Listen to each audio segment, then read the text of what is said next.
वबरकातुहू। यस कार्यक्रम का सम्मान्य सभापति जी आदरणीय गुरुवर्ग जीव र बाहिरबाट पाल्नुभएका अतिथि ज्यूहरू र मेरा प्यारा प्यारा साथी दाजुभाइ दिदी बहिनीहरू, आजको यस वार्षिक कार्यक्रममा म तपाईहरूको सामु नमाज जनाजा शीर्षक लिएर 2-4 शब्द बोल्न गइरहेको छु।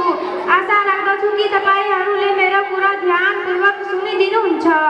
जब जनाजा तयार भइहाल्दछ तब जनाजाको नमाज सुरु हुन्छ, जसमा सौभाग्य हुन ठुलो पुण्यको काम हो। जनाजाको नमाज जमातका साथ अदा हुन्छ, तर यसमा रुकु र सजदा हुँदैनन्। सबैजना पुनित्य बनाएर उभिन्छन्। 1, 3, 5, 7 अथवा कुनै बिजोड संख्यामा पुनित्यहरू बन्दछन्। कुनै विधान वा सचरित्र मानिस वा बस्तीको मस्जिदको इमाम अलिकति अगाडि बढेर जनाजा मौतकालाई सामुने राखेर त्यसको छातीको सामु उभिन्छन् र जनाजा सुरु हुन्छ। यस जनाजामा 4 तकबीर हुन्छ। सबै थोक चुपचाप अर्थात् मनमनै पढिन्छ, जो हुरुक नमाजमा पढिन्छ अर्थात् सुब्हान अल्लाहुम्मा। दोस्रो तकबीर पछि दरूद शरीफ पढिन्छ अर्थात् अल्लाहुम्मा सल्ली अला।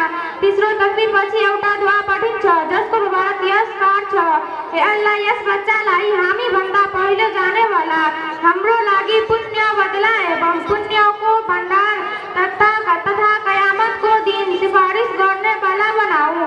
यस सिफारिस कबुल गर। म आफ्नो 2-4 शब्द यही टुङ्ग्याउन चाहन्छु। धन्यवाद।